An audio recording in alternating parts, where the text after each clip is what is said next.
When a woman realizes that she has lost your attention, something subtle but seismic happens. It's not always visible from the outside. She doesn't always scream, cry, or beg. But internally, there's a shift. A psychological ripple that starts small, then grows, touching everything she thought she understood about herself, about you, and about the connection you once shared. You see, attention isn't just about who's looking at who. It's about significance. It's about mattering. Your attention, when freely given, says something powerful. I see you. You are important in my world. And for many women, especially those who have invested emotionally, mentally, even physically in a relationship, that attention becomes a kind of mirror. It reflects back her value, her desirability, her place in your life. So when that mirror goes dark, when your gaze shifts elsewhere, when your texts become shorter, your calls less frequent, your presence more distant, it doesn't just confuse her, it destabilizes her. Now, here's where it gets psychological. Human beings are wired for connection. But women, generally speaking, tend to be more relational in how they build their identity. That's not weakness, it's design. Evolutionarily, women have often had to attune to emotional signals for survival of their children, of their partners, of their communities. So they become finely tuned to emotional withdrawal. They feel it before it's even consciously acknowledged. At first, she may deny it. That's the first layer of defense. She'll tell herself, he's just busy. He'll come around. Or worse, she'll try to rationalize it by blaming herself. Maybe she said the wrong thing. Maybe she wasn't affectionate enough. Maybe someone else has caught your eye. This mental spiral can be brutal. It turns her inward in a way that's more destructive than healing. But here's the deeper truth. What she's really feeling isn't just about you. It's about the loss of emotional power. Attention in any relationship is power. And when a woman has your attention, she feels safe. She feels desired. She feels seen. When she loses it, she doesn't just lose you. She loses her perceived control over the emotional current. It's as if someone pulled the rug out from beneath her, and now she's flailing, trying to find her footing in a dynamic she no longer recognizes. This is why some women react with confusion, others with anger, and some with cold indifference. Not because they don't care, but because they care too much, and that care has suddenly been rendered powerless. When someone holds emotional space for you, when they are used to being centered in your world, and that space is abruptly taken away, it feels like abandonment, even if you're still physically there. Now, here's where it gets fascinating. Losing your attention can trigger what psychologists call a narcissistic injury. Not in the clinical sense of narcissism, in the sense that we all construct our ego around how others perceive us. If she believed she was the center of your attention, your admiration, your desire, and then that disappears, what's left behind is an identity rupture. She begins to question who she is in relation to you, and sometimes who she is, period. So what does she do? She scans your behavior looking for answers. Was it something she did? Something you saw? Someone else you met? In that process, she's not really looking for you. She's looking for herself, reflected in your changed behavior. That's what stings the most. Some women will respond by trying to win your attention back. Subtly at first, then more overtly. Others will shut down completely, trying to regain their own sense of control by emotionally withdrawing.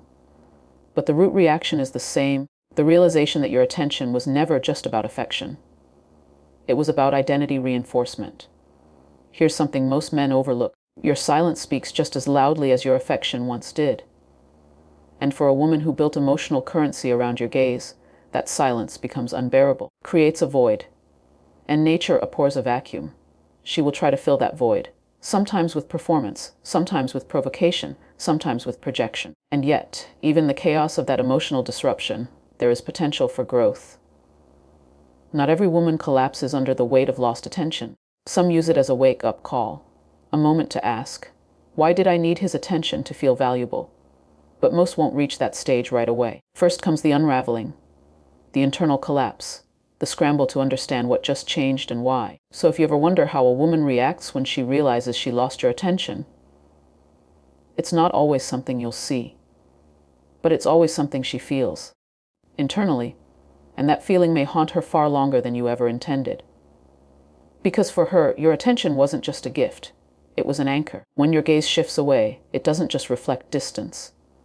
It rewrites the story she told herself about what she meant to you. So, What happens after that emotional disruption? The moment she realizes she no longer holds your attention. It's rarely just sadness. In fact, sadness is often buried beneath a deeper emotional impulse, the need to reassert control. That's the next stage. It shows up in ways most men never recognize for what they truly are. You see, human beings, when faced with loss, especially the loss of emotional power, don't always grieve quietly. They respond with strategy. And for women, strategy often looks like testing, provoking, or performing. But these aren't games, not in the shallow sense. They're survival mechanisms. Emotional survival. Once your attention slips away, many women begin to feel invisible. And invisibility, especially after being seen so vividly, is almost unbearable. So she begins to reach, not always with words, but with behavior. Maybe she becomes colder, more sarcastic, or strangely flirty with others around you. Maybe she starts dressing more provocatively, posts cryptic things online, or brings up other men just to see how you react. Now, most men will either get irritated or confused by this. But what they miss is the psychological driver underneath it all. She's not just trying to make you jealous or push your buttons for the fun of it. What she's doing is far more raw. She's trying to feel like she matters again. Think of it like this: when someone is drowning, they don't move gracefully. They flail. That's what emotional desperation often looks like. She's not always in control of these reactions. She's driven by a deep, often unconscious fear, the fear of being emotionally erased. That's why these behaviors tend to seem extreme, inconsistent, or uncharacteristic, because they are. But they come from a place of pain, not manipulation. Here's where the performance begins. Performance isn't always about attention, seeking in the dramatic, social media sense. Sometimes it's subtle. It's her suddenly becoming more agreeable, pretending she's fine, smiling through clenched teeth, just to create the illusion that she's unbothered. That's a performance too, one designed to regain your focus by showing that she's cool, unshaken, or still attractive enough to deserve your attention without asking for it. But it's not just about gaining your attention. It's about proving she still has emotional value in your world. And here's where it gets philosophical. Humans are meaning-making creatures. When someone who once made us feel desired, admired, even chosen, suddenly stops doing so, we lose a part of our constructed meaning, and we scramble to rebuild it, sometimes in desperate ways. That's why a woman might act out. Not because she's immature, but because something inside her is trying to force a response, to provoke something, anything that will tell her, yes, I still matter to him. I still exist in his emotional world. This is where many relationships spiral. The man starts pulling back more, thinking, she's being too dramatic. Why is she acting like this? Meanwhile, the woman feels more invisible, more hurt, escalates her behavior even further. It becomes a loop of reaction and retreat, each side misunderstanding the other's emotional language. Let's not confuse this with manipulation. That word gets thrown around too casually. What we're seeing isn't manipulation. It's emotional panic, dressed in 100 different outfits. And yet there's something very human about this stage. Because deep down, she's not just trying to win your attention. She's trying to win herself back. The version of her that felt alive, magnetic, radiant. When your eyes were on her, when your voice softened for her, when your presence made her feel like she was irreplaceable. She misses that version of herself. And by trying to pull you back, she's really trying to pull her back. The tragedy is, many women don't realize that until it's too late. They exhaust themselves trying to be noticed again, not understanding that the real healing only begins when they stop performing for someone else's gaze and start looking inward. Until that moment of self-awareness arrives, her world becomes a series of tests and performances, each one designed to answer a single aching question: do I still matter to you? And whether she does that with silence or noise, subtlety or spectacle, know that it all comes from the same place: emotional displacement. Because when you take your attention away, you're not just removing focus, you're removing the emotional gravity that once held her sense of worth in place. And so she reacts. Not because she's petty, not because she's manipulative, because she's trying to find her emotional footing in a world that suddenly feels unstable. When she begins to perform, understand, it's not for applause. It's a cry for recognition in the echo of your silence. Comes a point in this emotional journey, after the confusion, after the attempts to reclaim attention, where silence becomes heavier than words, when the efforts no longer work, when the tests go unanswered, when the performances fail to pull your gaze back to her, a woman begins to face something far more confronting than rejection. She begins to face herself. This is where things become internal. And it's important to understand, most people avoid self-reflection not because they can't handle thinking, but because they fear what thinking will reveal. That's the place she arrives at when she realizes you're truly no longer looking her way. The game is no longer working, and the illusion of emotional control has collapsed. Now she's left alone with her thoughts, her self-image, her emotional patterns, and that can be terrifying. At this point, many women enter a space of quiet contemplation. She may not talk about it. She may even pretend she's unaffected. But deep within, she's beginning to ask the hard questions. Not about you, but about herself. Questions like, why did his attention mean so much to me? Who am I without his desire, his validation, his interest? These are not easy questions to answer. They're existential in nature, because they challenge her to define herself outside of the emotional mirror you once held up for her. This is where the psychological process of individuation begins. In Jungian terms, individuation is the journey toward becoming whole, separating the self from illusions, projections, and dependencies. And losing your attention can act as a brutal but necessary trigger for that journey. Of course, not every woman will walk that path willingly. Some will resist it. They'll continue to look outward, hoping to replace your attention with someone else's. They'll bounce from one emotional high to the next, seeking the same validation you once gave them. But it never really satisfies, because what they're truly missing isn't you. It's the version of themselves they only ever saw when you were paying attention. Others, however, will begin to embrace the discomfort. They'll look inward. They'll grieve, not just the loss of the relationship or the emotional connection, but the part of themselves they outsourced to your approval. And in that grief, if they're brave, they start to grow. But let's not romanticize this stage. It's not always peaceful. It can be messy. Reflection often comes with shame, especially if she realizes she became too dependent on how you saw her. There may be anger, not just toward you, toward herself, for allowing your attention to define her sense of worth in the first place. That's not weakness. That's awakening.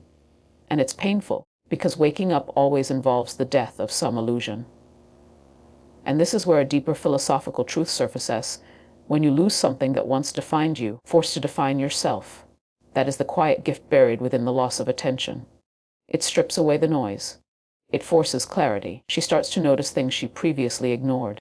The emotional inconsistencies, the imbalances, maybe even the way she compromised herself just to hold your gaze a little longer. And with that realization often comes an even harder truth.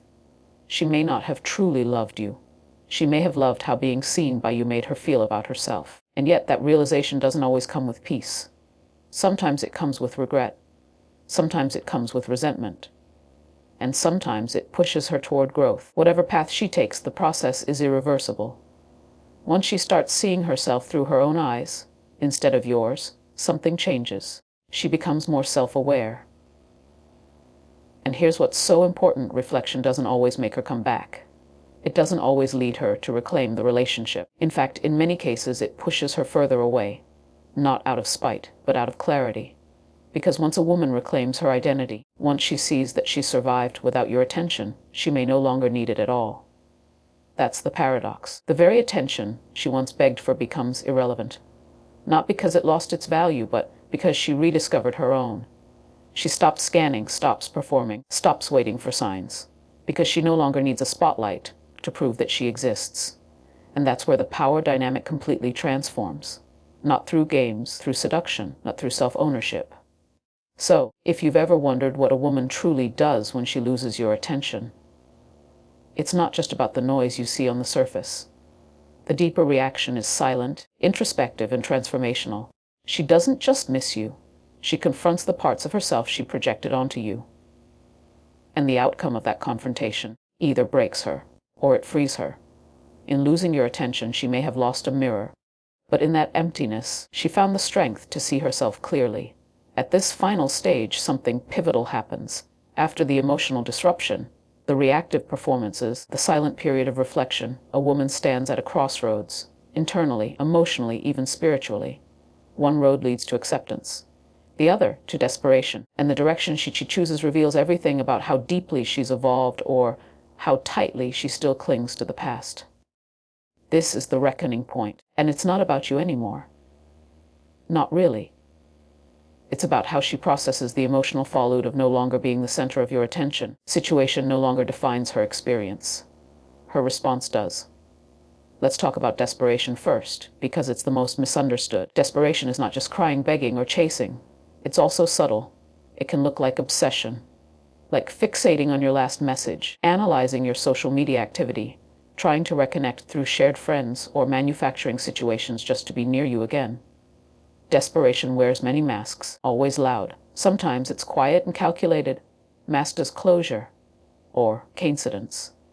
But the truth is, it stems from the same placing, unresolved emotional dependency. When a woman has not yet separated her worth from your attention, she tries to reclaim it in any form she can. She may try to manipulate your emotions, play the victim, or create emotional chaos. Anything to get a reaction. Because in her mind, any reaction is better than none. Even anger or jealousy feels like a connection. That's how powerful the need to feel significant can be. It overrides logic. It overrides pride. And if she hasn't found a stable emotional center within herself, she will keep reaching for you. Not because you're still good for her, because she hasn't figured out who she is without you. But that's only one side of the fork in the road. On the other side is acceptance. Acceptance is not giving up. It's not emotional surrender. It's clarity. It's the moment she realizes that your attention, while once meaningful, does not define her. It's the moment she sees the full picture of the relationship, of her behavior, of her own emotional evolution, and she stops needing to prove anything to you or even to herself. Acceptance often starts with silence, not the manipulative kind, not the kind designed to provoke, but genuine, peaceful silence. It's the silence of someone who no longer needs noise to fill the emptiness. It's the kind of quiet that comes from internal resolution, the understanding that the story between the two of you has changed. And that's okay. When a woman reaches this point, everything about her energy shifts. She's no longer reactive. She's no longer scanning for your attention. She may still feel pain, doesn't disappear overnight, but the pain doesn't control her anymore. She feels it. She honors it. And then she moves forward. And here's the philosophical truth. Most people never acknowledge growth. Doesn't always look like triumph. Sometimes growth is just learning to let go without resentment. Sometimes it's choosing dignity over validation. Sometimes it's walking away. Not because you don't care, but because you finally care about yourself more. Acceptance isn't dramatic. It doesn't always come with big declarations or empowering Instagram posts. Sometimes it happens quietly. In her bedroom, late at night, when she finally stops replaying old conversations. Sometimes it happens when she deletes your number without ceremony. Sometimes it happens when she sees you again and feels nothing but peace. That's how you know she's truly moved on. And here's what's important to understand. This choice between desperation and acceptance isn't determined by how much she loved you. It's determined by how much she's grown. Two women could feel the same depth of pain after losing your attention. Only one of them has done the emotional work to rise above it. Because rising is not about ego. It's not about being the one who cares less. It's about reclaiming inner stillness in a world that once felt chaotic without you in it. And when she reaches that place, something profound happens. She no longer needs your attention, your validation, or your explanation. Not because she doesn't value what you had, but because she found something more valuable, herself. And ironically, that's when you might notice her again. When she's no longer trying to win you back. When her energy is no longer tethered to yours. When she's become the version of herself she never needed to perform for in the first place. But whether you notice or not no longer matters to her, because by this point the emotional contract has expired. Not in bitterness, not in anger, but in truth. And that truth is simple. She gave you her attention freely. You withdrew yours. And now she's finally reclaimed hers, for herself. When a woman no longer needs your attention to feel whole, she becomes unforgettable, not because she chased you, but because she chose herself.